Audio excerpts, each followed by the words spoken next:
en afkandring mere. Og her, han er en lille smule urytmisk i gangen, Kento. Og det har jeg spurgt Knud Mønster om nogle gange, så han sagt, at det er den godt nok, men der er ikke noget fejl på den.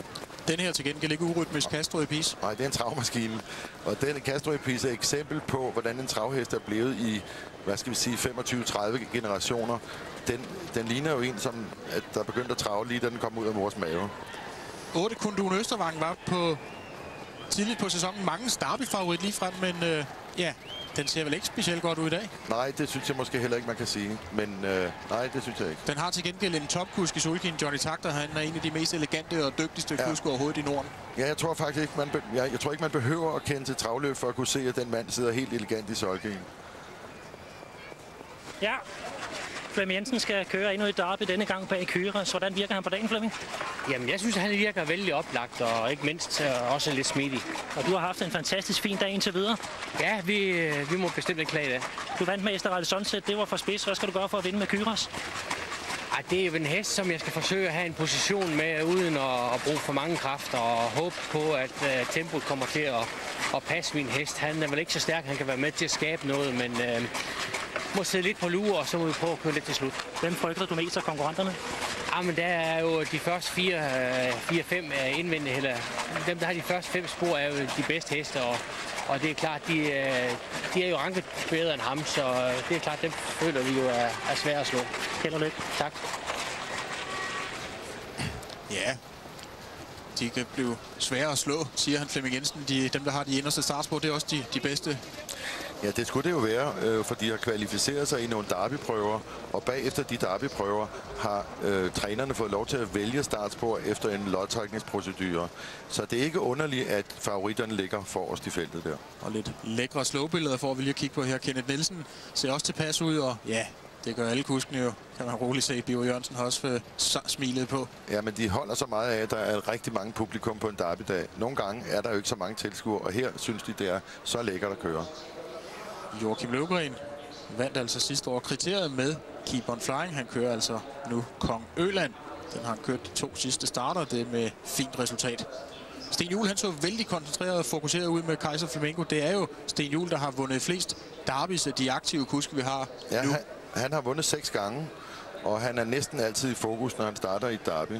Han er også lidt speciel på den måde, at han faktisk som regel kører efter sejren, for på den måde forstå, at de andre sekundære placeringer ikke er så attraktive for ham. Derfor er han en farlig kusk for de andre, for han satser faktisk alt i de her løb. Andenpladser, det eksisterer ikke i hans verden. Ikke ret mange.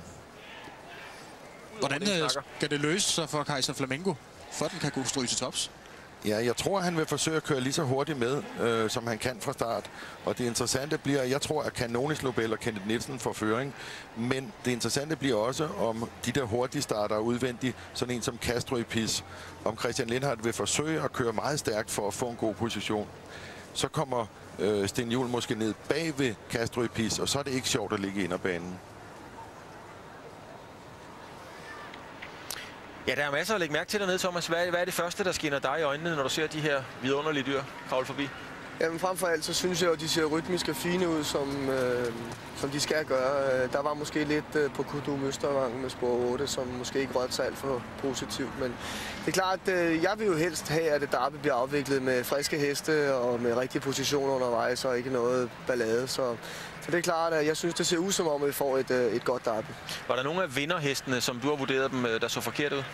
Ej, altså som sagt, jeg holder jo de 4 afdelingsvinder højest, og jeg synes, at alle 4 har set rigtig fine ud. Og jeg synes frem for alt skal man bemærke, at Canonis Lobel med Kenneth Nielsen faktisk ser rigtig rolig og afslappet ud. Og der har været mange spekulationer om, hvorvidt den var for hissig og andre ting. Og jeg synes, den agerer rigtig afbalanceret i dag, så det er et stort plus for den hest. Kuskene så næsten overdrevent afbalanceret og tilfredse ud. De lignede vinder alle sammen. Var det spil for galleriet? Nej, men de er vel lige for sig vinder. De har kvalificeret sig til derbyet, og publikum tager imod dem. Og jeg synes jo, det er en flot ære for kusk og træner, at de har en hest med som løb her. Så det er klart, det er de tilfredse med, når de kører ned forbi publikum, og det skal de være. Du har også prøvet at sidde der. Og første gang, hvordan er det? Jamen det er klart, første gang ville jeg måske nok synes, det var sjovere at køre en hest, som ikke var favorit, fordi at så kan man tage det hele lidt på afstand. Som René Kjær i dag med Cacherola, Kenneth Nielsen med Canonis Lobel, de kører en hest, som på forhånd skal vinde, for ikke at folk bliver skuffet. Og det er klart, der er et større pres på de 2, end der var på mig, den dag jeg kørte ofte, så for at sammenligne det lidt, kan man sige, at Christian Lindhardt kører program nummer 7, Castro i Pis, som måske ikke er en af forhåndsfavoritterne, og jamen, han er nok lidt mere rolig og smiler lidt mere af det hele, fordi han ved godt, at en 5. 6. plads, det vil være maks for hans hest. Og så er det lige før det går løs. Der er ikke ret lang tid til at startbilen sætter sig i bevægelse. Og det er de sidste bevægelser for heste og kuske. I kan se startbilen, den er ved at være klar. Den kører om 6 sekunder til Dansk Travderby 2006. Og så bliver der faktisk helt stille på tilskuerpladserne. Og hvorfor gør der egentlig det? Det gør der tit til de her store løb. Ja. Så er det som om, at spændingen den lige... Den stiger voldsomt, og alle venter med spænding på, hvad der nu skal ske. Så er de ved at køre op til bilen nu, og der er tit lidt taktik også i det. Ja, det er der selvfølgelig, og det vil også nogle gange være en fordel, hvis man kan komme lidt sent op til bilen med en hest for at få flyvende start, men så skal dommerkomiteen altså ringe omstart, hvis det bliver tilfældet. Vi kan se, den første, der kører op til startbilen, det er Christian Lindhardt med nummer 7, Castro i Pis, og så følger de øvrige ellers derefter. Vi har 8 heste i første række, og vi har 4 heste i anden række. 12 heste skal ud og dyste om præmiesum på 1,1 million kroner med halvdelen til vinderen. Og det ser fornuftigt ud.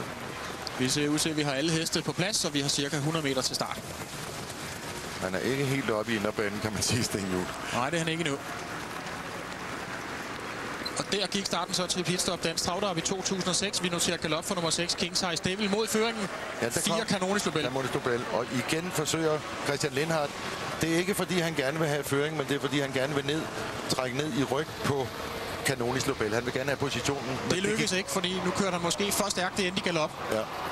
Favoritten 5, Keep on Flying, fik lige en karuseltur i tredje spor rundt første sving. Ja, men nu er den på vej fremad. Og de andre kuske sidder sådan set lidt og venter på, at Bjørn Jørgensen skal køre frem med Keep on Flying. Men det er 4 Canonis Lobel, der trækker det ud, af den har et par længder ned til nummer 2, Casio Roland. De har kørt pænt til her de første 500 meter. 13 tempo, godt og vel. Ja, det er rigtig stærkt. Og det store spørgsmål for Kjeld Nielsen er nu, om man kan få dæmpet sin hest tilstrækkeligt. Der er jo 2,5 omgang tilbage.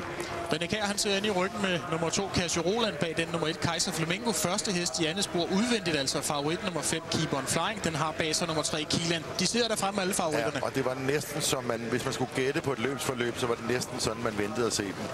Og det tyder på et fantastisk godt væddeløb med chance til dem, til alle. De kommer ned forbi publikum snart, og det er altså med nummer 4, Canonis Lobel i føring. Ind i ryggen, der sidder René Kjær med nummer 2, Casio Roland. Første hest i andet spor, nummer 5, Keep on Flying. Bag den nummer 3, Kilan. Det er altså de 4 favoritter. Spejder vi lidt ned i feltet. Sten Juhl, han sidder i tredje position indvendigt med Kaiser Flamingo, og udvendigt på den, der sidder nummer 11, Kong Øland. Og nu er det som om, at tempoet det er skruet lidt ned. Ja, og man kunne forestille sig, at René Kjær kunne have lyst til at foretage sig noget, men han kan ikke foretage sig noget. Han er nødt til at vente på, at der er nogen andre, der gør noget. Og René Kjær, der altså sidder i anden position i inderbanen, han er helt afhængig af, hvad der sker nu. Ja. Og i virkeligheden så har hestene placeret sig så ideelt set fra favoritternes side, som man godt kan forestille sig, at det mere eller mindre går i stå her. Alle er tilfredse et stykke vej, men selvfølgelig skal det nok ende med en voldsom spurt. Det siger sig selv. Ned forbi stallene, det er nummer 4, Canonis Lobel, det er udvendigt 5, Keep on Flying, og nu kan vi se, at den måske puller lidt, som vi kalder det, ja. Canonis Lobel. Og det kan godt være, at det er en del af Bjørn Jørgensens taktik at køre sin egen hest, Keep on Flying, så tæt op på Canonis Lobel, så den begynder at pulle lidt ekstra. Og pulle, det vil sige, at hesten den trækker? Ja, den bruger unødige kræfter på at kæmpe lidt med kusken, for det hjælper ikke noget, han bare slipper den løs. Så kan den løbe langt fra de andre, men den skal jo også have kræfter til sidste omgang. Og snart sidste omgang skal de ud på. Nu kommer lige ned forbi publikum en gang mere, så er der altså kun en omgang tilbage af Dansk Travderby 2006. Og det er stadigvæk de 4 favoritter, der fremme i spidsen, altså nummer 4, Canonis Lobel, udvendigt nummer 5, Keep on Flying, ind i ryggen nummer 2, Casio Roland, og udvendigt på den nummer 3, Kilan. Er der nogen nede bagfra, der kan angribe? Det ser ikke sådan ud. Man kan se, Johnny Takter forsøger fra bagfeltet nu med Kundun Østervang, men der er rigtig lang vej frem, og det glider ikke rigtigt for den. Så jeg vil faktisk mene, at det må være de 4 første, der afgør det her væddeløb, som vi havde troet på forhånd. Og nu kan man også se, at farten den er ved at blive skruet en smule op nu. Kenneth Nielsen siger og kigger lidt efter konkurrenterne faktisk. Ja. Det er klart, at han er jo interesseret i at holde. Hvis nu han kan holde kontrol på Keep on Flying, så er han også interesseret i at holde René Kjær lukket inde. Men jeg kunne også se, at Bjørn Jørgensen også kiggede indvendigt, som han synes også, han har nok gas på motoren endnu. Han skulle nemlig lige vurdere, hvad der ellers var kommet, hvis han gik til angreb. Kundun Østervang har siddet ude i tredje spor, et stykke ned i feltet for John Jørgensen. Bag den har vi nummer 10, Karl med Preben Kjærsgaard, der nu er helt ude i 4 spor. Helt ude i 4 spor, og der er lang vej frem. Men det er op foran fortsat nummer 4, Canonis Lobel. Det er udvendigt nummer 5, Keep On Flying. Og så kommer angrebet også snart for nummer 3, Kilan. Det kan vi se, det kommer der fra Thomas Løberg. Og nu røg ørevattet også på Keep On Flying, så det er nu, det skal stå. Der er også kun 200 meter tilbage. Det er nu, det skal afgøres. Vi kan se 4, Canonis Lobel. Den måske er ved at trække lidt ud i banen. 5, Keep On Flying kommer vel ikke tæt på. Det ligner Kenneth Nielsen. Det ligner Kenneth Nielsen her. Det er 4, Canonis Lobel, der vinder Dansk Travderby. Gør det for Kenneth Nielsen fra start til mål. Andenpladsen til 2, Casio Roland, og tredje på stregen var nummer 5, Keep On Flying. Sikke et løb. Ja, det var et fantastisk væddeløb, men det var ikke så dramatisk, fordi favoritterne hurtigt fik de pladser, de gerne ville have. Men sikke en triumf, det må være for Kenneth Nielsen. Ja, det er klart. Det er jo første gang, han kører derby, og det er en hest, han har lavet helt fra bunden af selv. Og vi ser det igen der. Thomas Urbe, han prøver at udvinde med nummer 3, Kilan, men den kan ikke komme helt op til dem for alvor.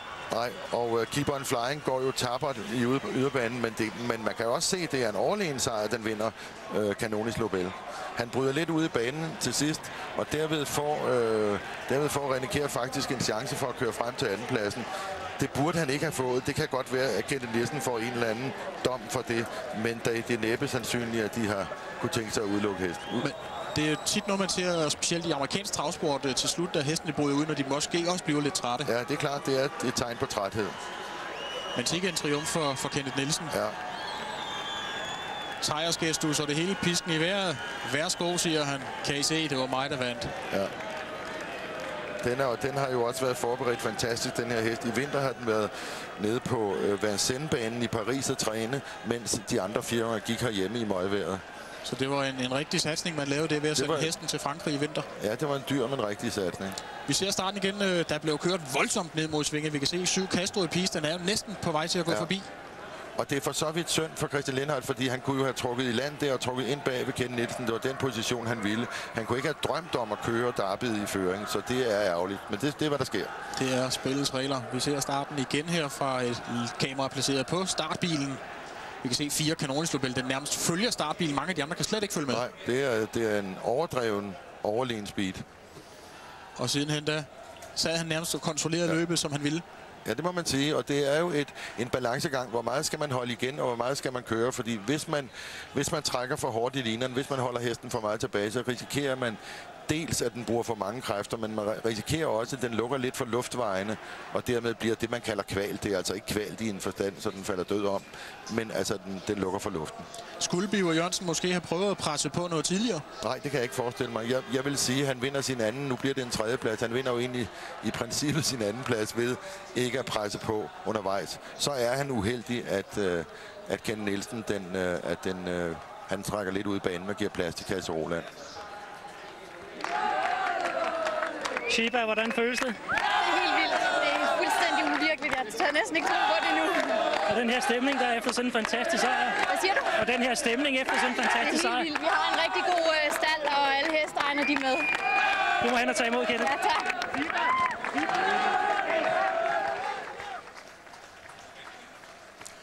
Ja, fantastiske billeder. Hele fanklubben fra Canonis Lobel, vi hørte hele stalden her på plads, og de bakker deres træner godt op. Ja, det gør de. Det har de også gjort.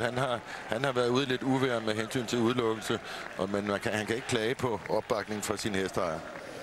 Og så kigger vi lige ned på vinderpladsen over selvfølgelig et sejrskysser. Vi kan se, der er kram der her. Har vi lige et glimt af ejeren, Søren Hammerik, der fik så en ordentlig knuser. Ja, det blev altså Kenneth Nielsen, der løb med sejren. Kenneth, stort tillykke. Tusind tak. Hvordan føles det? Helt fantastisk. Altså, det har været en optakt til det her, hvor alt er klappet, og det lykkedes så, at vi går ud og vinder løbet, og derved det største løb i Danmark. Hvordan oplever du løbet? Han ruller lidt fra start, er lige ved at gå i galop. Banen er hård, jo det har de været nødt til at præparere den til. Jeg kommer så utrolig godt fra start. Jeg ser en af de andre starter, hvor de hest galopperer med det samme, og derfor så kommer jeg godt ind til spidsen ret hurtigt og får lov at kontrollere løbet. Men du får også medfavoritten frem udvendigt. Hvad tænker du, da Biver kommer frem med 5 Keep On Flying? Biver havde ikke rigtig noget valg, synes jeg med den.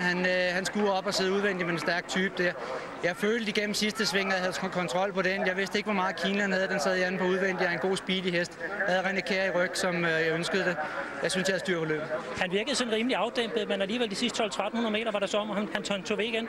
Ja, han er ikke rigtig vant til. Han tror, han skal gøre arbejdet færdigt før. Det er første gang på 3 kilometer. Og jeg synes, vi havde fået gjort et stort stykke arbejde med at få dæmpet ham.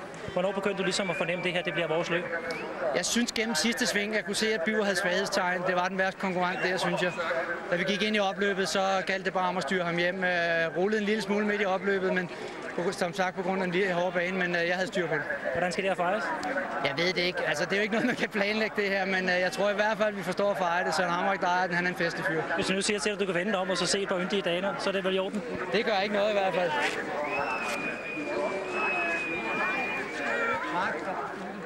Sikke en triumf for Kenneth Nielsen og hele kredsen omkring ham. Han sejrer Søren Hammerik af hesten Canonisch Lobel, der selv har opdrættet den. Han havde selv hoppen Bingo Lunde, og så besluttede han sig for at lave et afkom på den. Og Bingo Lunde, det var jo ikke nogen speciel vedløber, Lars. Nej, det kan ikke som jeg erindrer det i hvert fald. Man kunne vel ikke lige læse i papirerne, den skulle afle en derbyvinder. Nej, det kan man ikke, men man kan sige, at faren til Canonisch Lobel, Carmo di Lobel, er jo nok den bedste hingst, vi har haft i dansk travavl de sidste mange år.